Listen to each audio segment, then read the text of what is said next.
يا الله يا الله يا الله يا الله يا الله يا الله يا الله يا الله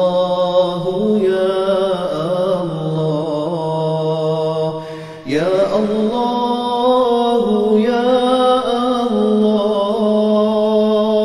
يا الله يا الله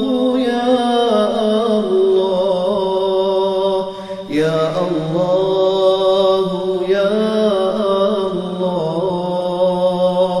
يا الله يا الله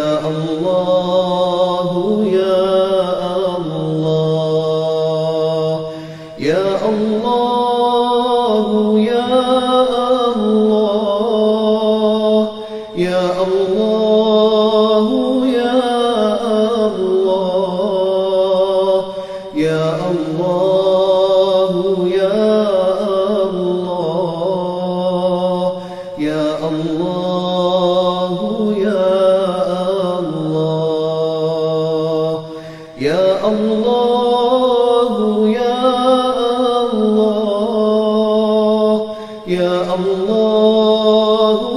يا يا الله يا الله يا الله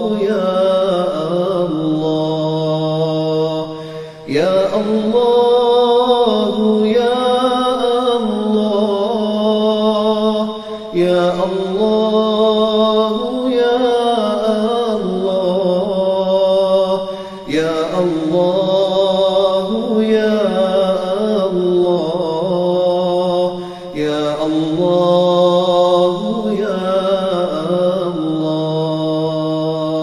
يا الله يا الله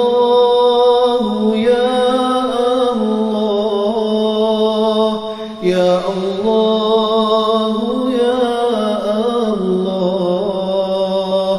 الله يا الله يا الله يا الله يا الله يا يا الله يا الله يا الله يا الله يا الله يا الله يا الله يا الله يا الله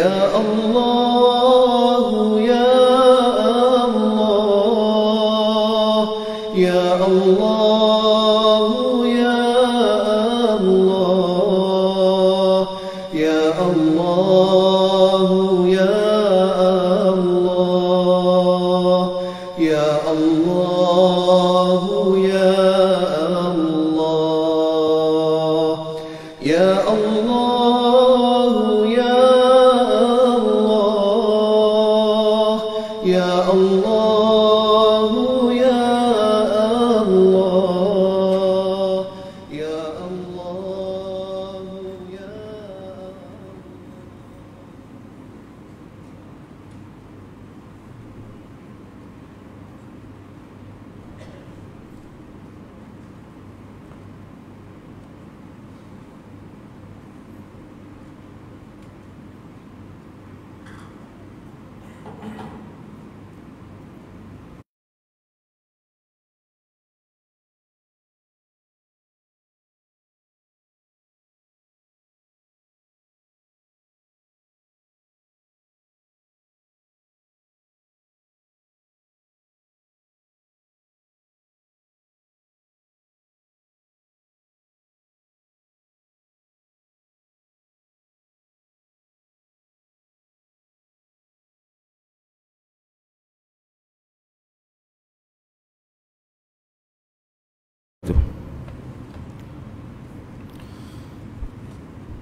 أعوذ بالله من الشيطان الرجيم. بسم الله الرحمن الرحيم.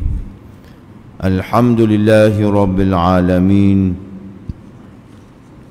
والصلاة والسلام على أشرف الأنبياء والمرسلين سيدنا محمد وعلى آله وصحبه أجمعين. سبحانك لا علم لنا إلا ما علمتنا إنك أنت العليم الحكيم. ولا حول ولا قوة إلا بالله العلي العظيم. اللهم إنا نسألك علما نافعا ونسألك رزقا طيبا ونسألك عملا متقبلا. اللهم إنا نعوذ بك من علم لا ينفع وقلب لا يخشع وعمل لا يرفع والدعاء لا يسمع. اللهم لا تؤاخذني بما يقولون واغفر لي مما لا يعلمون واجعلني خيرا مما يظنون. أما بعد. Alhamdulillah, syukur kepada Allah Subhanahu wa ta'ala, kita dapat bersama-sama sekali lagi di masjid ini, di rumah Allah Subhanahu wa ta'ala. Kita bersama-sama menambahkan ilmu pengetahuan kita, menambahkan keyakinan kita kepada agama kita. Mudah-mudahan pertemuan kita ini diberkati dan juga dirahmati oleh Allah Subhanahu wa ta'ala. Di kesempatan yang ada pada pagi ini, hamba berhasrat untuk bersama-sama berkongsi ilmu dan manfaat dengan adik kakak yang dirahmati Allah Subhanahu wa ta'ala berkaitan dengan Ramadan. Walaupun kita sudah mendengar dan juga kita sudah memahami berkaitan dengan Ramadan, persiapan kita untuk bersama-sama di dalam madrasah Ramadan, apa yang penting kita sentiasa tajdid, kita sentiasa memperbarui niat kita dan perbuatan kita, supaya dua perkara tadi menjadi saksi kepada Allah Subhanahu wa ta'ala tentang kegembiraan yang ditunjukkan oleh kita untuk kita bersama-sama di dalam madrasah Ramadan. Depan kita ni, dalam masyarakat kita ni, apabila tibanya bulan Ramadan, sebelum tibanya bulan Ramadan, maka kita akan jumpa dengan tiga jenis PA, tiga jenis keadaan manusia apabila tibanya Ramadan. Kita akan jumpa tiga jenis perkara ni, tiga jenis PA manusia untuk bersama-sama menghadapi Ramadan. Jenis yang pertama ataupun kelompok yang pertama, orang yang menanti-nanti ketibaan Ramadan ini dalam keadaan sukacita dan juga gembira, kerana mereka mengetahui kemuliaan, mereka mengetahui keindahan, mereka mengetahui kebaikan yang ada di dalam bulan Ramadan. Maka tidak dapat tidak, jenis yang pertama ni dia akan buat persiapan, dia akan buat sesuatu untuk mengharungi dan menghadapi Ramadan tersebut. Gembiranya kita ni 2 hari lagi. Esok hari Ahad, hari Isnin tu, Selasa tu puasa dah, insya-Allah. Dia rasa gembira, dia rasa sukacita dia rasa tak ada lah bulan yang dinanti-nanti oleh dia dalam hidup dia kecuali bulan Ramadan. Tu jenis yang pertama. Jenis yang kedua, orang yang menerima ketibaan Ramadan dalam keadaan biasa-biasa, dalam keadaan super skala. Dah hari Selasa ni puasa kak, pakat-pakat puasa lah, dia puasa, cuma dia tak buat persiapan yang lengkap. Dia tidak buat perkara-perkara yang menguntungkan dia. Maknanya dia menerima ketibaan Ramadan dengan keadaan yang tidak ada kegembiraan. Tu golongan yang kedua. Golongan yang ketiga, wal'iyadzu billahi min zalik, dia bosan, dia benci, dia serabut dengan ketibaan Ramadan. Sebab apa? Kerana rutin harian dia akan berubah. Pagi kedai kopi tutup, tak boleh nak makan, tak boleh nak minum pagi-pagi. Lepas mari subuh sekala pergi situ, pergi sini, roti canai dan juga sebagainya. Tapi bulan Ramadan ni tak ada dah. Lepas tu pula kerja dia pula duduk tengah panas. Kerja dia pula letih. Maka dalam keadaan puasa, dalam keadaan panas terik, menyebabkan banyak perkara dalam hidup dia ni terbantu. Maka mulalah dia cari tempat-tempat orang jual nasi, hok tipu, beli nasi awal lah berapa. Ni golongan yang ketiga, hok ada depan kita, hok ada dalam masyarakat kita. Dan insya-Allah kita hok ada ni, kita duduk di golongan yang pertama. Golongan yang pertama yang tak sabar-sabar menanti ketibaan Ramadan, tak sabar-sabar untuk bersama-sama di dalam madrasah Ramadan. Maka bila kita duduk ataupun berada di kumpulan yang pertama, maka tidak dapat tidak, kita kena ada persiapan. Kita kena buat sesuatu supaya dengan kita nak musafir, nak pergi Kuala Lumpur ke, nak pergi mana, kita buat persiapan. Kereta kita dalam keadaan baik, rumah kita tinggal dalam keadaan baik.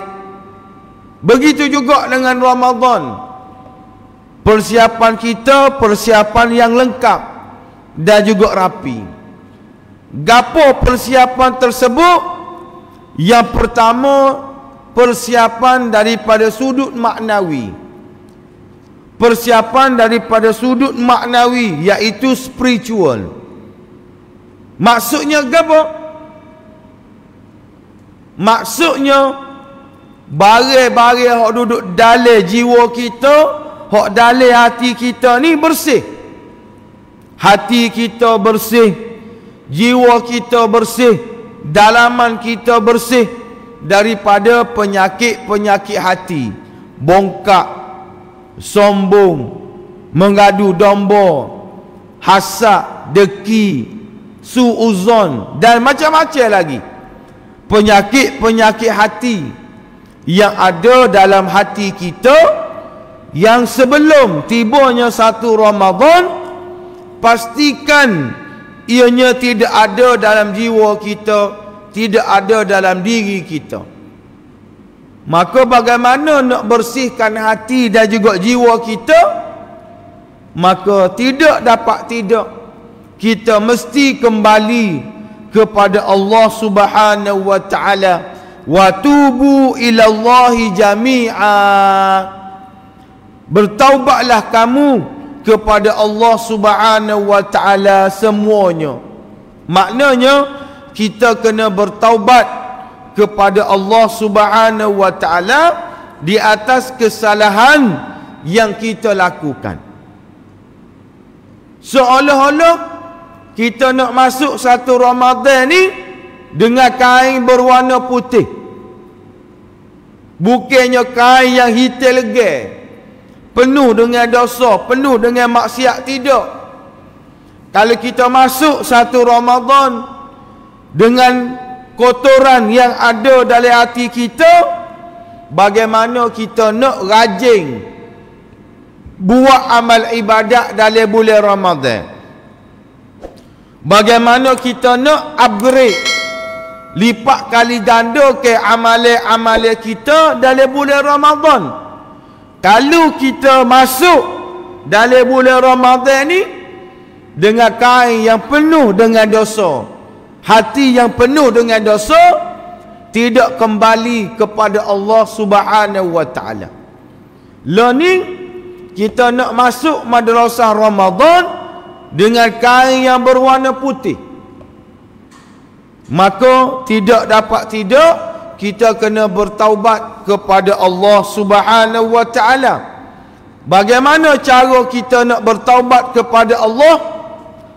Disebut oleh para ulama kita, yang pertama sekali kita kena berhenti daripada melakukan kesalahan. Apa-apa kesalahan yang kita buat, maka mula-mula sekali kita kena stop. Kita kena berhenti daripada melakukan maksiat, daripada melakukan dosa. Mula-mula sekali kena berhenti. Lama dah kita buat dosa ni, maka kita kena berhenti daripada melakukan dosa tersebut.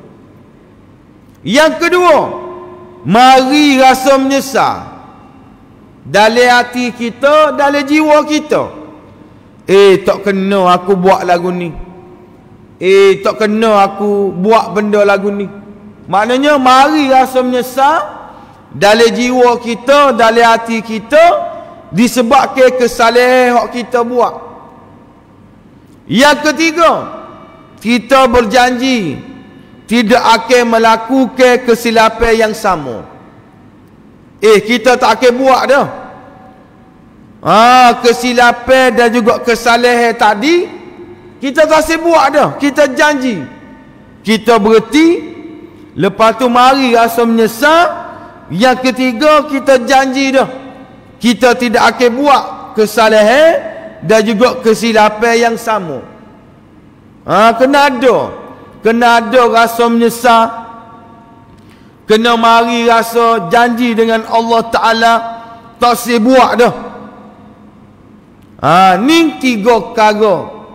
Sekiranya dosa yang kita buat tadi ada kaitan dengan Allah Subhanahu wa taala, dosa dengan Allah, maka kena ada tiga perkara tadi. Contoh, kita tinggal semaya ke, kita pelewat semaya ke, maknanya nak masuk satu Ramadan tak ada dah.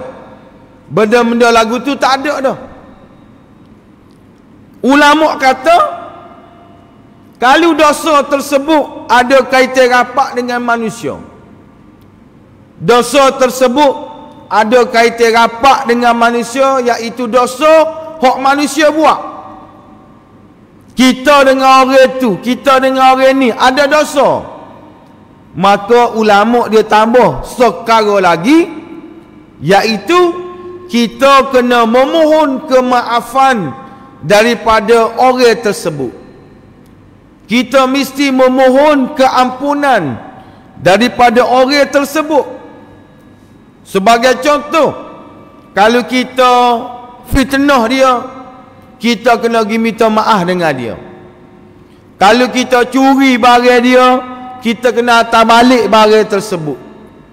Kalau kita orang panggil ambil barang-barang dia, ataupun mengata dia dan juga sebagainya, mengupak gapo semua, kita kena pergi jumpa dengan dia, Kahwin minta maaf dengan demo.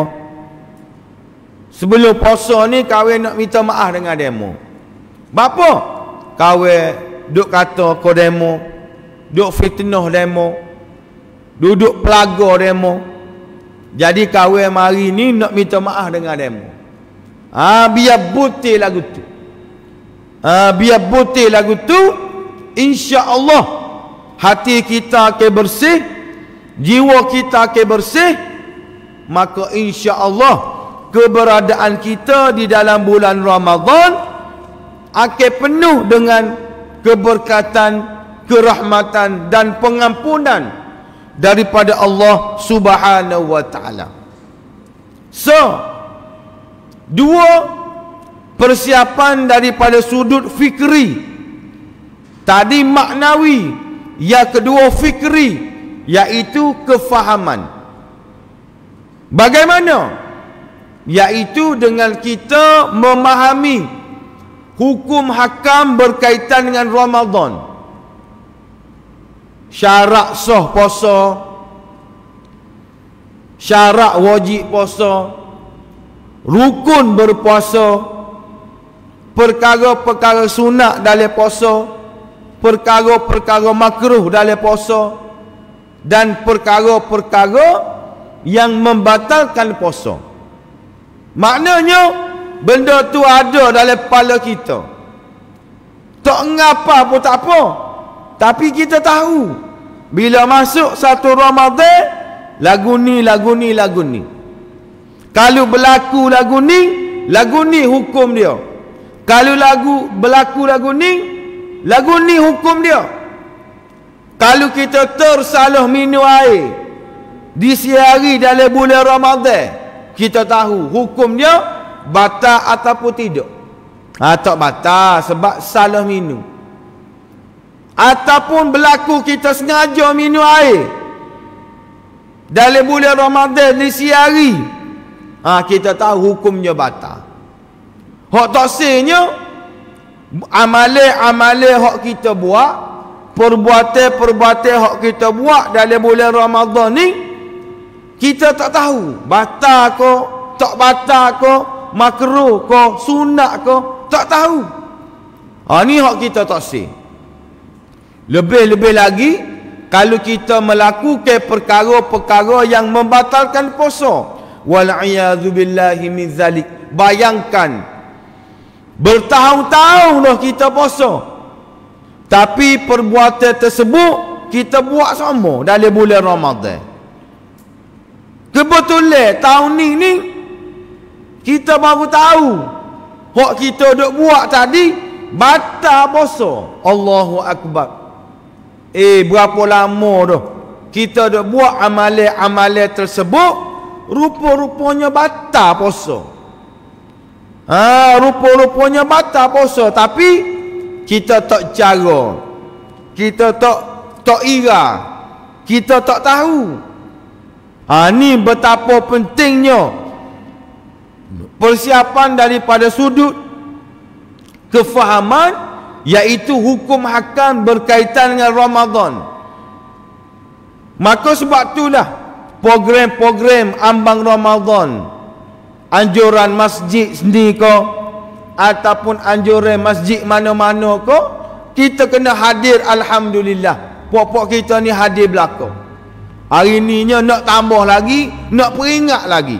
Bukan nak start daripada awal, tidak ni. Nak panah balik, nak perangat balik. Jadi bila kita hadir, bila kita terlibat, maka sikit sebanyak kita tahu, buat lagu ni batal puasa, buat lagu ni batal puasa, buat lagu ni batal puasa.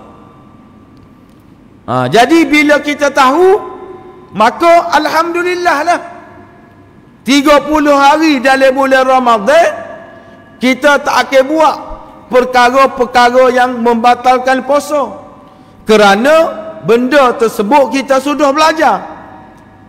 Okey, bagaimana jika orang tadi tu dia jawab tak tahu? Lah, ambo tak tahu buat lagu ni batal puasa. Lah, ambo tak tahu buat lagu tu batal puasa. Kalau kita ngaji dalam kitab fiqh, orang tak tahu ni dia panggil jahil. Jahil-jahil ni ulama kata kerana dua perkara je. Nak kata aku ni tak tahu, kita nak kata kita ni tak tahu, ulama kata sebab dua perkara. Yang pertama, baru peluk agama Islam, mu'allaf. Hari ni peluk agama Islam, lusa puasa dah. Tiba-tiba dia minum air siari bulan Ramadan dengan sengaja. Orang kata batal puasa demo. Kawan tak tahu. Kawan mari dulu baru masuk peluk. Mari dulu baru masuk Islam. Okey, agama kata tak apa, kamu dimaafkan. Kamu dimaafkan kerana kamu ni baru peluk agama Islam. Tak apa, tak dosa. Yang kedua, ba'idun anil ulama. Orang jauh daripada ulama. Orang jauh daripada ulama ni maksud ambo tak ada orang semaya di kawasan dia, tak ada masjid di kawasan dia, tak ada surau di kawasan dia, tak dengar orang azan. Hak ni baru ba'idun anil ulama, jauh daripada ulama. Kalau kita kat rumah atas pucuk gunung, rumah atas pucuk bukit, mari Pasir Mas ni tak pakai go satu badan dengan dia lah. Tiba-tiba puasa, buat go tu, buat go ni. Dia ni cek punya cek, masjid pun tak ada kawasan dia, surau pun tak ada, balasah pun tak ada, orang ngaji agama pun tak ada, orang bel pun tak dengar. Padahal kalau dia buat gapo-gapo pun Allah Ta'ala maaf, Allah Ta'ala ampun dosa dia. Dua ni je. Jadi agak-agak Pasir Mas ni jauh kedok daripada ulama. Agak-agak kita Kota Baru ni jauh kedok daripada ulama. Agak-agak kita Tanah Merah ni ada kedok orang jauh daripada ulama. Sebab tu bagi hamba Kelantan kita ni tak ada istilah orang jauh daripada ulama. Tak ada. Maka bila tak ada, dia jawab tak tahu, puasa dia kena qada. Semaya dia kena qada. Bapa? Dia buat dalam keadaan dia tidak cara kepada ilmu agama. Tak mengaji agama, tidak talaqi, tidak jumpa orang alim, tidak jumpa ustaz. Dia buat cara dia. Maka orang lagu ni kalau jawab lah ambo tak tahu batal puasa, kita tengok IC dia. Kabar-kabar duduk tepi masjid tu, tepi masjid ni. Demo kena qada puasa demo ni. Bapa? Kawan tak tahu. Masjid duduk kapo demo. Demo pergi ngaji ke tak? Demo pergi nadah ke tak? Dok qada puasa. Ni hukum fiqh. Hukum fiqh, kalulah nak kata jahil ni, ingat dua perkara. Pertama, jauh daripada ulama. Yang kedua, baru peluk agama Islam. Sebab tu nak ayat ke adik kakak ambo nak peringat kepada diri ambo, bila kita ni sudah mukallaf, kita sudah akil baligh, sudah mukallaf, maka kita kena bersegera untuk mencari ilmu, untuk menuntut ilmu, untuk mengaji di mana-mana pun. Tak kira lah masjid ke, pondok ke, surau ke, dengan siapa. Tak adilah. Kerana kita ni bukan kategori orang jahil. Kerana prasarana dan tempat-tempat pengajian ni sejuta ni di tempat kita, dalam negeri kita. Maka kalau kita tak reti juga, itu adalah kecuaian kita, ketidakcanaan kita terhadap ilmu agama. Sebab tu adik kakak yang dirahmati Allah, khusus berkaitan dengan hukum hakam Ramadan ini, kita kena panah balik, kita kena buat revision balik, kita kena buat ulang kaji balik, supaya sekiranya in case berlaku benda-benda lagu ni, ada dah dalam kepala kita. Oh, ambo baca dah ni, ambo tahu dah ni, tak batal. Kalau buat lagu ni lah mana, tak batal. Ambo ada appointment dengan doktor, ambo ada appointment dengan doktor, doktor nak cocok ambo, cocok di lengan, tak batal. Ni bila dia tak tahu, tak ada apa-apa lagi, tak puasa dah. Tak pergi klinik tu dia tak puasa dah. Apa? Doktor nak cocok ambo lengan ni, batal puasa. Tahu mana? Jadi benda-benda lagu tu ada dah dalam kepala dia, ada dah dalam otak dia. Barulah keberadaan kita dalam bulan Ramadan ni tak rugi. Kerana setiap apa yang berlaku dalam bulan Ramadan ini, kita tahu hukum dia sama ada batal ke, sah ke, makruh ataupun haram.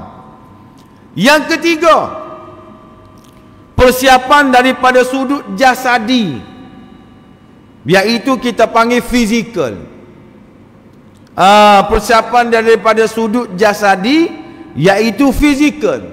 Maksudnya apa? Kesihatan badan tubuh kita. Kesihatan tubuh badan kita, kena jaga kesihatan, kena jaga makan minum kita, kena jaga tidur kita. Sebab apa? Sebab bila duduk dalam madrasah Ramadan ni, kita bersemangat, kita kuat untuk melakukan ibadat-ibadat dalam bulan Ramadan. Semaya sunatnya, baca Qurannya, baca zikirnya, maknanya kita terawihnya. Alhamdulillah, tahun ni Majlis Agama Islam Kelantan benarkan untuk kita solat terawih di masjid secara berjemaah dengan mematuhi SOP. Alhamdulillah. Walaupun tak lama, tak apa, roh terawih tu ada di masjid-masjid, di surau-surau.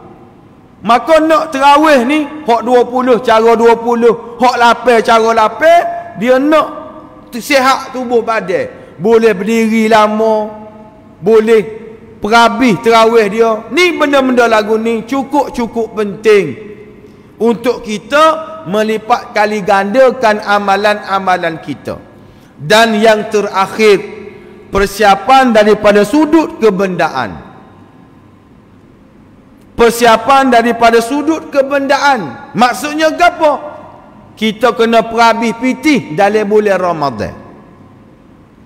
Jangan kedekut, jangan bakhil, jangan berkira bila masuk dalam bulan Ramadan. Perhabis pitih dalam bulan Ramadan. Sebagai contoh, hak ayah-ayah ni, kalulah Jumaat kita bagi 10 riyal tabung Jumaat, masuk Jumaat minggu depan, Jumaat pertama dalam bulan Ramadan, janganlah 10 riyal lagi, kena tambah jadi 50 riyal. Jangan pula kau teruk dalam tak masuk bulan Ramadan 10 riyal, masuk satu Ramadan, masuk minggu depan bui riyal. Tak betul lah. Maknanya kena upgrade. Nak bagi infak, nak bagi sumbangan, nak bagi derma, kena CDPT banyak untuk kita perhabis duit dalam bulan Ramadan, kerana infak, kerana kelebihan yang besar. Apabila kita bagi sumbangan ke masjid kita, ke nak buat iftar ke, nak buat gapo-gapo, kita tak kira dah masjid mana-mana, kita cepat hala piti. Apa? Sebab aku nak perhabis piti dalam bulan Ramadan, beli makanan wi ko jiran kita, beli gapo wi duit ko orang susah bergapo-gapo ni, kita gomo dalam bulan Ramadan.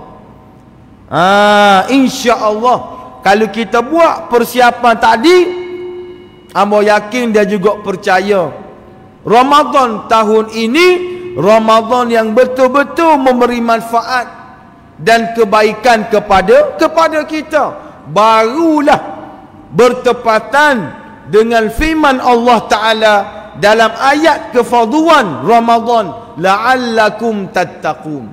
Ya ayyuhallazina amanu kutiba alaikumus siyam kama kutiba alal ladzina min qablikum la'allakum tattaqun. Nak tattaqun tadi tu, nak takwa kepada Allah tu, kena ada persiapan, kena ada orang panggil persiapan yang lengkap, yang rapi. Hak Islam nak, hak agama nak, satu. Bukannya kita masuk dengan kaki, dengan tangan kosong, dengan dada kosong, tak reti satu, buat amalan hak sekala. Wal'iyazu billahi min zalik. Sebab tu adik kakak yang dirahmati Allah, betapa pentingnya kita cakna dan ambil berat dengan apa yang akan berlaku ni, khususnya Ramadan, supaya takdilah Ramadan kita diterima oleh Allah. Kalulah kita mati pun puas hatilah kita puasa tahun ni. Contoh, kalau sebelum ni kita buat molek dah, alhamdulillah. Hak mana kurang kita tambah, hak mana sempurna dah kita lebih sempurnakan lagi. Barulah bila duduk dalam bulan Ramadan kita tak sakit kepala, rasa mudah gotu, mudah go ni buat kebajikan gotu, buat gapo? Kerana masuk satu Ramadan sudah ada persiapan lengkap, persiapan rapi yang telah kita laksanakan, yang telah kita lakukan, tidak lain tidak bukan supaya Allah Ta'ala terima Ramadan kita dan amalan-amalan di dalam bulan Ramadan kita. Inilah benda-benda yang kita ingat sama-sama dah. Cuma ambo nak panah lagi, ambo nak peringat lagi supaya kita tidak lupa, supaya kita tidak leka. Kerana takdilah, mudah-mudahan dengan Ramadan tadi menjadi sebab oleh Allah Subhanahu wa Ta'ala masukkan kita ke dalam syurga, insya-Allah. Ini kehendak kita, ini peluang kita. Kerana Allah Ta'ala buka hati kita, buka minda kita, buka otak kita untuk kita buat sesuatu perubahan yang lebih sempurna, yang lebih comel untuk menghadapi madrasah Ramadan. Mudah-mudahan pertemuan kita pada pagi ini diberkati dan juga dirahmati oleh Allah Subhanahu wa Ta'ala. Aqulu qali hadza wa sazima li wa lakum. Wassalamu alaikum warahmatullahi wabarakatuh. أعوذ بالله من الشيطان الرجيم. بسم الله الرحمن الرحيم. الحمد لله رب العالمين، والصلاة والسلام على أشرف الأنبياء والمرسلين سيدنا محمد وعلى آله وصحبه أجمعين. ربنا آتنا في الدنيا حسنة وفي الآخرة حسنة وقنا عذاب النار. وصلى الله على سيدنا محمد وعلى آله وصحبه وبارك وسلم. وآخر دعوانا أن الحمد لله رب العالمين.